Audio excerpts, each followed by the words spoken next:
Bom dia, meus irmãos, graça e paz. Bom dia, né? Ou boa tarde, boa noite, eu não sei que horas você vai estar disponível para estar compartilhando essa mensagem, essa lição de EBD, mas o desejo do nosso coração é que você seja abençoado nesse tempo que você reservou para estar aprendendo mais da palavra do Senhor, né? Nós estamos aqui para compartilhar aquilo que o Senhor colocou no nosso coração e que você seja abençoado nesse momento, que você possa aprender coisas novas e, acima de tudo, que você possa compartilhar isso que você aprendeu. O conhecimento, quando ele fica retido em nós, ele nos abençoa, mas a gente tem capacidade de estender essa benção a outras pessoas. E por que não? Não é verdade? Então, que o Senhor possa te usar para você também ser canal de bênção na vida de outra pessoa, que você possa transmitir a outras pessoas o conhecimento e aquilo que o Senhor ministra para você nesse tempo. Antes da gente iniciar, já é o segundo encontro que a gente tem, né? E outros domingos nós tivemos o nosso primeiro encontro. E esse nosso segundo encontro a gente vai trabalhar o tema da lição número 8, que tem por título Quando a adversidade é reconstruir. A gente vai falar sobre o profeta Neemias, e se você nunca teve a oportunidade de ler esse livro, faça. É um livro maravilhoso, com uma história incrível, que a gente vai tentar dividir com vocês nesse tempo um pouquinho do que a gente conhece sobre essa história. E a gente vai falar também sobre adversidade e sobre reconstrução. O que a gente pode aprender com isso? O que a gente pode ver de novo através de Neemias sobre reconstrução, sobre recomeçar? Então, antes disso, vamos orar? Vamos pedir a Deus a orientação necessária para a gente poder aprender aquilo que Ele tem colocado para nós. Vamos orar? Senhor Deus, Pai de amor, de bondade, de misericórdia, Senhor Deus, dono de toda a ciência, dono de todo saber, dono de todo conhecimento, rico em amor e misericórdia. Pai, nós nessa hora te louvamos, engrandecemos o teu nome e colocamos diante do Senhor a nossa vida, o nosso coração, e que o Senhor ministre sobre nós, Senhor, a tua palavra. Que a gente possa aprender tudo aquilo que o Senhor tem reservado para nós. Continua conosco, nos inspira, nos abençoe e que tudo que a gente ouvir nesse momento seja para abençoar a nossa vida e também a de outras pessoas. Muito obrigada, Senhor, pelo teu amor e pela tua bondade sobre as nossas vidas. Nos perdoa, Senhor, as nossas faltas, perdoa, Senhor, os nossos pecados e que o teu nome seja engrandecido através de nós. Em nome de Jesus. Amém. Vamos lá? Quando a adversidade é reconstruir. Esse trimestre, como a gente falou da outra vez, né, a gente está falando sobre adversidades. E a palavra adversidade, ela tem um significado. Quando você fala adversidade, você pensa logo em algo ruim, né? Porque é fato. A própria palavra, por si só, na sua origem etimológica, ela fala sobre enfrentamento. Ad é um prefixo que em língua portuguesa significa junto ou unido, de encontro.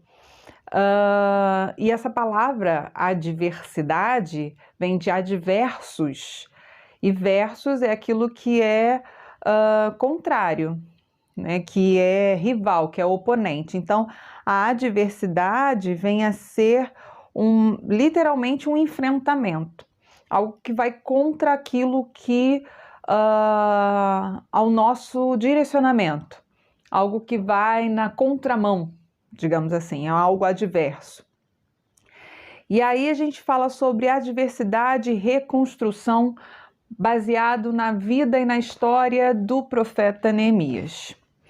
Neemias, não sei se você se aprofundou aí na lição, com certeza você deve ter aí em mãos a revista e deve ter lido um pouco, ou muito, espero que muito, sobre Neemias.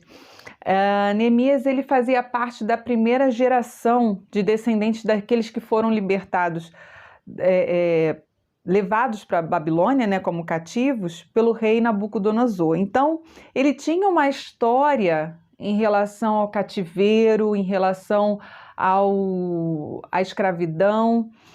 E quando chegou aos ouvidos de Neemias, que havia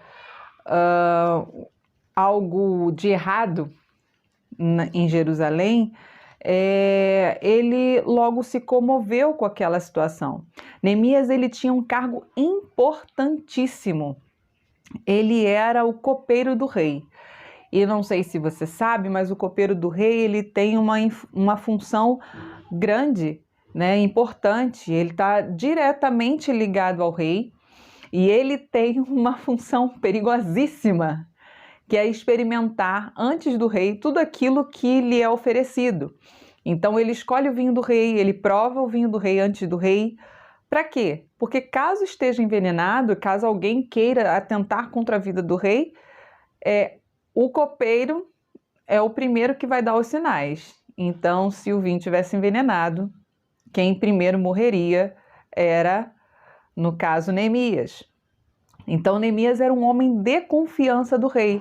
Estava diretamente ligado a ele, estava perto dele na sua intimidade. Então, ele era um homem importante para o rei Artaxerxes. Ele tinha influência e prestígio por todo o reino, porque ele era próximo ao rei. E aí, no 20º ano do reinado do rei Artaxerxes, que seria por volta de novembro, dezembro, né? No caso, a gente colocando aí para o nosso calendário, gravem isso, novembro, dezembro, tá? Neemias recebeu notícias que o seu povo estava passando por uma situação muito difícil. Jerusalém, ela estava passando necessidades e os seus muros haviam sido destruídos e os portais das cidades tinham sido queimados. Então, uma cidade sem segurança é uma cidade entregue. Então, ele ficou extremamente comovido com aquela situação, ele ficou triste, profundamente abalado com aquilo, e ele começou a jejuar e a orar, pedindo a Deus que fizesse a vontade dele, mas acima de tudo ele se entregava ali diante de Deus e mostrava o seu coração e o desejo do seu coração, que era que aquela situação fosse revertida e que seu povo fosse ali salvo daquela situação.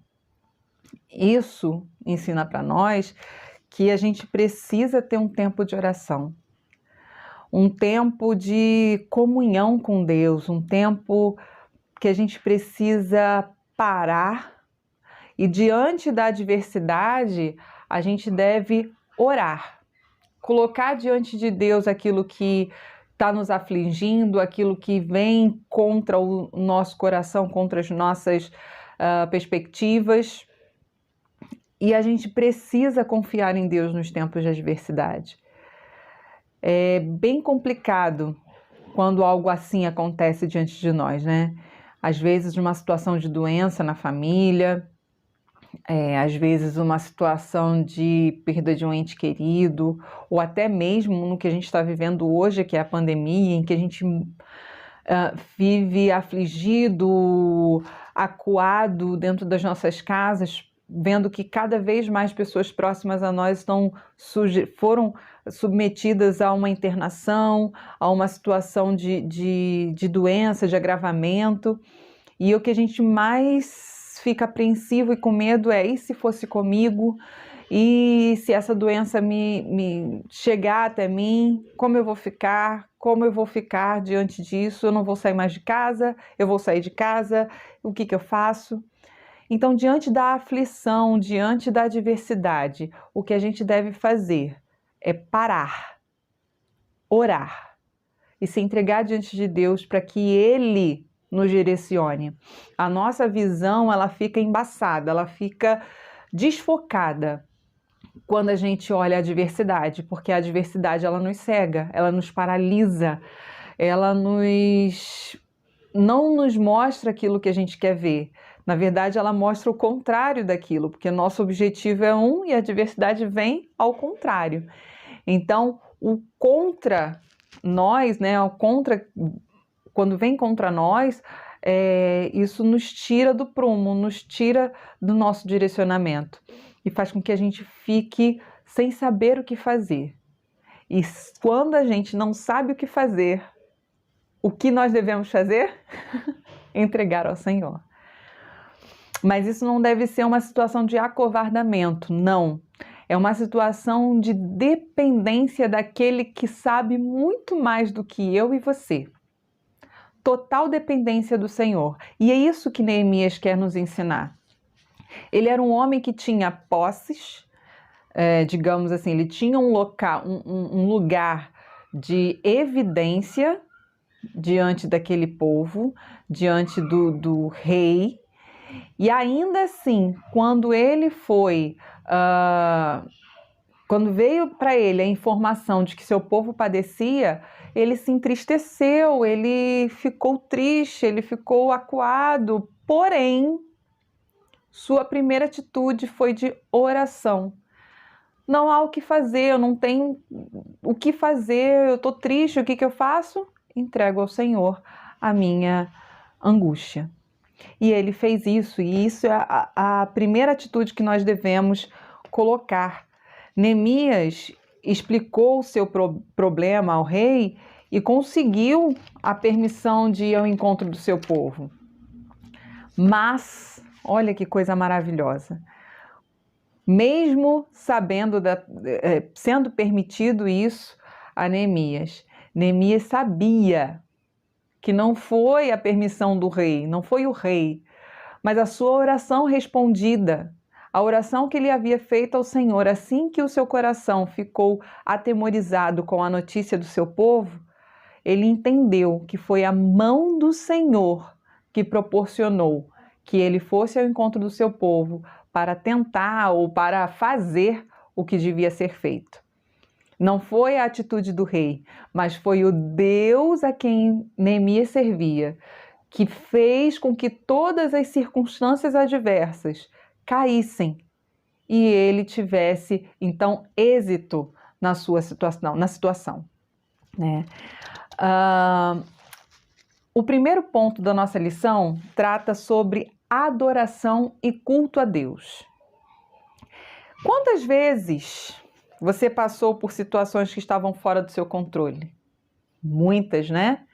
Eu tenho 35 anos de vida e eu posso garantir a vocês que foram muitas. Talvez vocês, um pouco mais maduros do que eu, tenham passado por situações muito maiores e muitas situações além das que eu passei. Mas nessas situações adversas, nessas situações que estavam fora do seu controle, o que você fez? Eu confesso aos irmãos que eu me desesperei muitas vezes. Chorei muito. Né? Principalmente, assim, duas situações da minha vida que foram marcantes foram, por exemplo, a perda dos meus pais. Minha mãe, há 10 anos atrás, eu tinha 25 anos, meu pai foi recentemente, no ano passado, e acredito que assim, a primeira situação, né, quando o Senhor convocou a minha mãe às mansões celestes, foi uma situação assim realmente desesperadora. Nunca havia perdido algo ou alguém, na verdade, né, tão próximo a mim. E foi algo desesperador, foi algo terrível para mim. Mas o Senhor foi tão misericordioso, tão amoroso, tão fiel, que Ele enviou todos os recursos e toda a situação para que eu tivesse ali sendo sustentada por Ele. naquela situação adversa, o Senhor se mostrou a mim. E Ele com certeza fez isso com você também na sua adversidade, na sua situação ruim, na situação que você passou e que estava fora do seu controle. O Senhor se mostrou a você. Em Neemias, no capítulo 1, versículo 5, diz o seguinte, se você quiser me acompanhar, diz o seguinte: Eu disse, ó Senhor Deus do céu, Deus grande e temível, que cumpres a tua aliança e usas de misericórdia para com aqueles que te amam e obedecem aos teus mandamentos. Queridos, Neemias pediu socorro a Deus, porém, ele começa o seu pedido de socorro não com súplica, mas com adoração. Eu digo a vocês, e também acredito que vocês devem estar imaginando aí, falando assim, Francilene, como é difícil fazer isso. E também faço coro com você que tenha pensado dessa forma. É muito difícil adorar quando se está passando por um momento tão temeroso como foi aquele momento de Neemias, em ver que os seus compatriotas, que os seus irmãos, que as pessoas da sua cidade passavam por momentos tão difíceis de aflição, sem segurança, podendo ser saqueados, derrotados, envergonhados por qualquer outra nação. E aí Neemias começa a sua oração engrandecendo ao Senhor, adorando a Deus. Ele mostra, através do seu comprometimento, como o Senhor é grande, como o Senhor pode todas as coisas. Ele mostra, não tem aquele ditado que você também já deve ter ouvido, não mostre ao problema, não mostre para Deus que o seu problema é grande ou o seu problema, mas mostre ao seu problema como é grande o seu Deus. É mais ou menos isso, uma paráfrase que eu fiz agora. Talvez eu coloque aqui embaixo, que nem naquele dia, né, qual é o verdadeiro ditado, mas Neemias acabou de fazer isso. Na situação adversa que ele estava vivendo, ele mostrou o tamanho do Deus a quem ele servia. Quão grande é o Senhor, quão grande e temível Ele é a qualquer problema que possa aparecer. Grande e temível que cumpres a tua aliança e usas de misericórdia para aqueles que te amam e obedecem aos teus ensinamentos. Senhor fiel, que apesar da nossa infidelidade, apesar das nossas coisas, da nossa pequenez diante do Senhor, Ele é tão amoroso e cuidadoso. Na nossa diversidade, Ele nos olha, nos carrega no colo e luta por nós, faz por nós, através de nós, que é o mais incrível ser usado por Deus, a gente sendo só barro, né? Como é que só barro, moldado pelas mãos do oleiro, pode servir tanto? E o Senhor nos usa, mesmo no nosso momento difícil. E a gente tem que aprender isso, queridos, a adorar ao Senhor no meio da adversidade. Ao nosso primeiro pensamento ser um pensamento de que Deus pode todas as coisas e pode nos usar apesar de nós. Outro ponto interessantíssimo do nosso estudo de hoje é assumindo uma atitude. Queridos, Neemias, ele sim sofreu, ele sim chorou, porém Neemias assumiu uma atitude. Ele chorou, orou, jejuou. E aí, lembra quando eu falei para você gravar na sua mente aí que Neemias, o período, que seria um período de novembro e dezembro, lembra? Então, Neemias, quando recebeu a notícia, ele parou, orou, não, primeiro ele se lamentou, ele chorou. Depois de ele ter chorado, ele orou. Nessa oração, ele adorou ao Senhor. E durante esse processo de adoração, ele continuou orando e jejuando para que Deus respondesse a sua oração.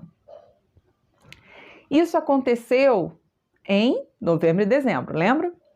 Então, a Bíblia fala no início do capítulo 2 de Neemias, mais exatamente no versículo 1, a Bíblia diz o seguinte: no mês de Nissan, ou seja, já era outro mês, do 20º ano do rei Ataxerxes, quando eu estava servindo o vinho, dei ao rei. Nunca antes eu tinha estado triste na sua presença. Queridos, Neemias era copeiro do rei. Ele estava com o rei diariamente. Ele servia o rei todos os dias. Quando ele recebeu a notícia sobre o seu povo, ele não pediu licença para o rei. Ele não pediu, olha, Senhor, meu rei, eu preciso de uma licença, eu preciso de férias. Eu estou num momento assim bem complicado da minha vida, eu preciso de férias. Não, Neemias não pediu férias, não pediu licença médica, não ficou de atestado médico. Neemias continuou a sua vida em oração e jejum, pedindo orientação ao Senhor sobre aquilo que ele devia fazer. E aí, nesse mês de Nissan, se a gente traduz para o nosso tempo, esse mês de Nissan seria abril ou maio. Pensa comigo, novembro, dezembro, janeiro, fevereiro, março, abril, maio. Queridos, mais ou menos 7 meses. 7 meses entre a notícia e até que ele aparecesse triste diante do seu rei. 7 meses de oração. Neemias precisou desse tempo com Deus para mostrar, para saber a vontade de Deus. Olha só quanto tempo. Se você for pensar comigo, a pandemia que a gente está vivendo aconteceu em março, certo? Abril, maio, junho, julho, agosto, setembro, outubro, novembro, dezembro. Nós temos aí 9 meses. O que você fez durante esse tempo todo de pandemia em que tudo estava acontecendo? Será que você se dedicou em oração a Deus e perguntou a Ele, pediu a orientação a Ele do que você deveria fazer durante esse tempo? Esse foi o tempo para Neemias, um tempo de total intimidade com Deus, para que Deus falasse com ele o que era para que ele, o que ele deveria fazer em relação ao seu povo. Ele passou durante todo esse tempo. E aí, depois de tanto pedir orientação a Deus, ele finalmente apresenta-se diante do rei e o rei percebe no semblante de Neemias que ele não estava bem. E aí o versículo 2 fala o seguinte, Neemias 2:2. O rei me perguntou, por que o teu rosto está triste se não estás doente? Isso só pode ser tristeza do coração. Então tive muito medo. E disse, em versículo 3, e disse ao rei, que o rei viva para sempre, como o meu rosto não estaria triste se a cidade em que está o sepulcro dos meus pais está devastada e as suas portas foram destruídas pelo fogo. Então o rei me perguntou, o que estás me pedindo? Nessa hora eu orei ao Deus do céu e disse ao rei, se for do teu agrado e se o teu servo puder contar com a tua benevolência, peço-te que me deixes ir a Judá e a cidade do sepulcro dos meus pais, para que eu a reconstrua. Queridos, olha que coisa linda que acontece nessa hora. O rei percebe e coloca diante de Neemias a pergunta, o que você quer de mim, cara? O que você quer de mim, meu amigo? Afinal de contas, eles tinham uma relação íntima ali, diária. E aí Neemias coloca diante do rei o que ele precisava. E no decorrer do capítulo, depois daquela oração ao Senhor que ele faz naquele momento, ele expõe o que ele precisa. O rei, no versículo 6, fala: quanto tempo durará a tua viagem? Quando voltarás? Depois de informá-lo sobre a duração da viagem, ele concordou em me deixar ir. E além disso, Neemias disse ao rei: se for do teu agrado, que me providencie cartas para os governadores e territórios a oeste do Eufrates, e me deixem passar, assim eu possa chegar a Judá. Que me seja dada também uma carta para Asaf, enfim. Você vai ler aí no capítulo 2 e você vai estar inteirado do decorrer dessa história. Mas o que eu queria salientar a você era o seguinte: Neemias teve aí 7 meses para orar e pedir discernimento ao Senhor. E naquela conversa com o rei, Neemias fala o que ele quer. Não, na verdade, ele começa dizendo o que entristece ele. Ele diz o tempo necessário da viagem. Ele fala para o rei o que ele precisa para poder passar e, além do mais, e do material que ele precisa para reconstruir os muros da cidade. E você sabe o que aconteceu? Diante daquilo tudo, o rei concedeu a Neemias. Diante de uma adversidade, quantas vezes você orou sem um propósito, sem uma meta definida, sem saber realmente o que você desejava e sem saber o que pedir a Deus? Neemias, na verdade, não fez isso. Neemias tinha um propósito, tinha uma razão, sabia o que precisava, sabia o que queria, porque ele teve um tempo precioso e muito proveitoso com o Senhor. Não há nada que esteja destruído que o Senhor não possa reconstruir, meus irmãos. Não há nada. Seja relacionamento, seja uma situação de doença, qualquer coisa o Senhor tem poder para reconstruir e refazer, se assim for a vontade dele. Neemias, ele usou tudo o que ele precisava, que estava à sua disposição, e o Senhor o abençoou. E aí, lá no versículo que eu acho lindo, no versículo 9, é no versículo 9, deixa eu me achar aqui nos meus papéis, queridos.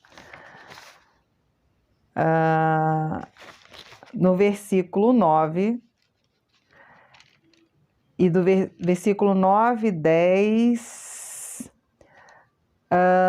fala o seguinte: então fui até os governadores dos territórios, perdão, queridos, versículo 8, me achei. Que me seja dada também uma carta para Asaf, da guarda da floresta do rei, a fim de que ele me dê madeira, o material necessário.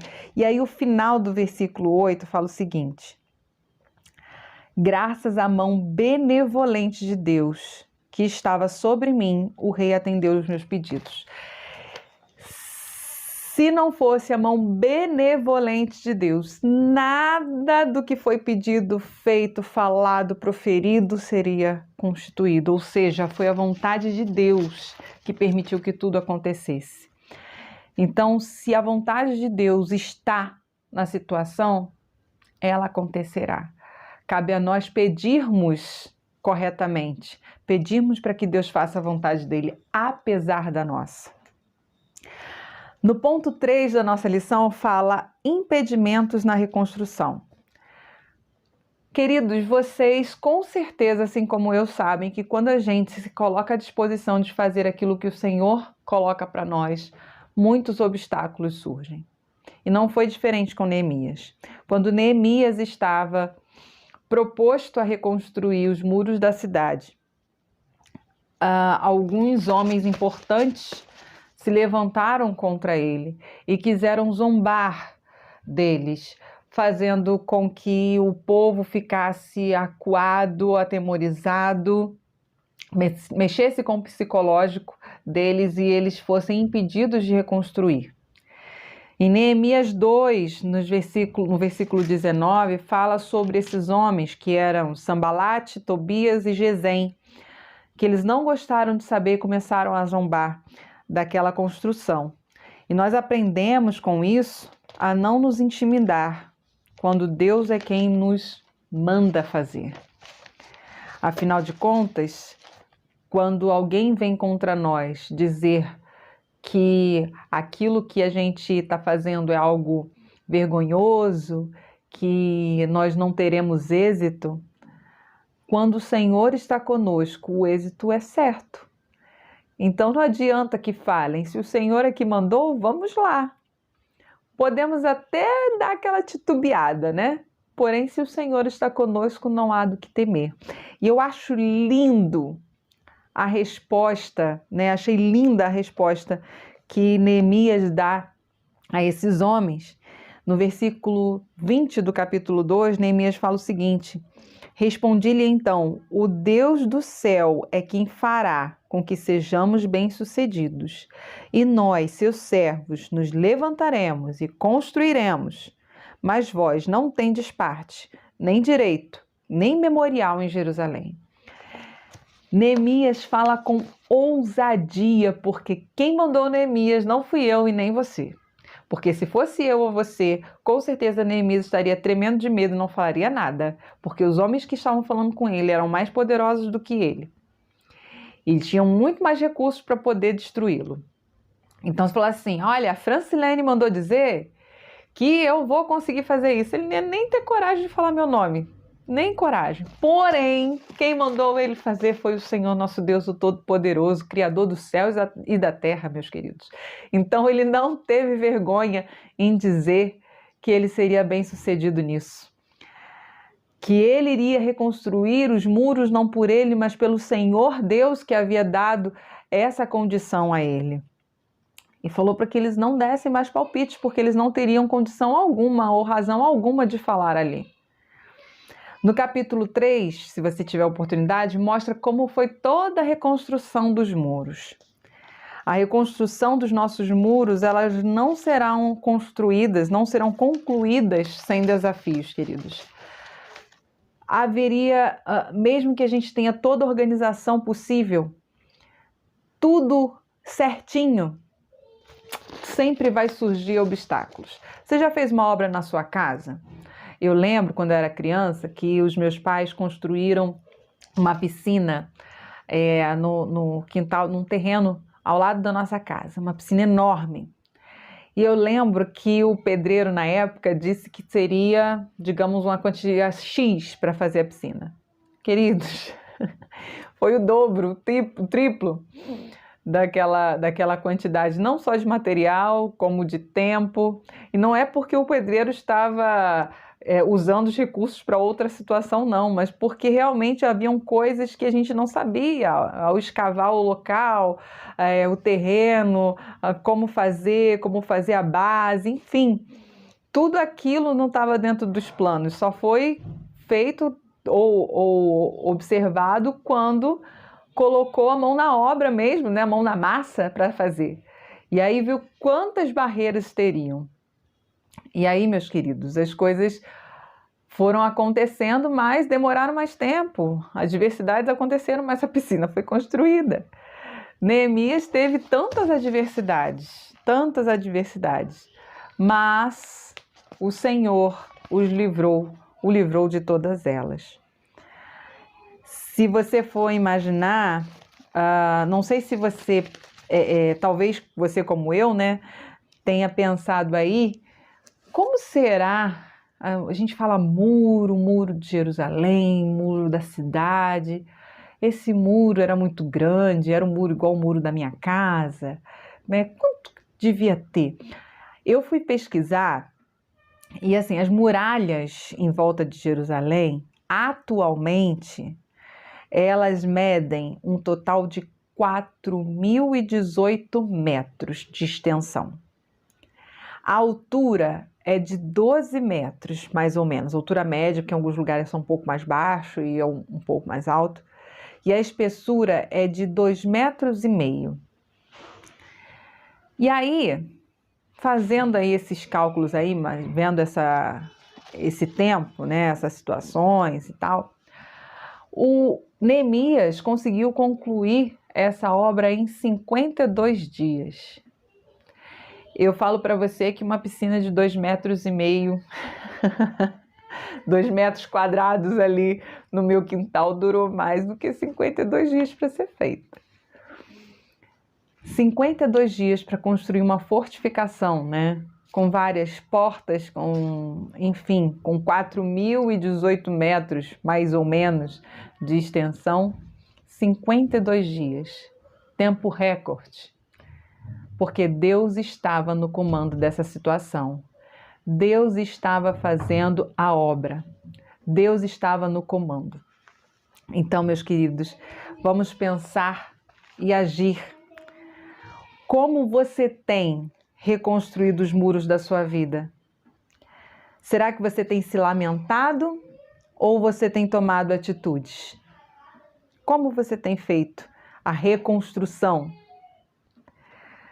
Nós temos que aprender com Neemias a sermos determinados, porque se Deus nos mandou, é porque nós temos condições de fazer. E nós temos que viver em relacionamento diário com Deus. Se assim nós fizermos, nós seremos bem-sucedidos e teremos êxito nas nossas reconstruções. Que o Senhor te abençoe e que esse momento seja um momento de reconstrução, de relacionamentos, reconstrução de confiança, reconstrução de propósitos. Porque se o Senhor estabeleceu, Ele fará a obra completa. Ele fará com que você tenha a sabedoria necessária para caminhar e trilhar o caminho que Ele determinou. Ele está contigo. Basta que você tenha um relacionamento sincero e intenso com Ele. Que o Senhor te abençoe e muito obrigada por você ter passado esse tempo aqui comigo e compartilhado essas coisas que o Senhor tem ministrado no nosso coração. Que Deus te abençoe mais uma vez e que o seu domingo e sua semana seja uma semana abençoada em nome de Jesus. Até a próxima. Tchau, tchau.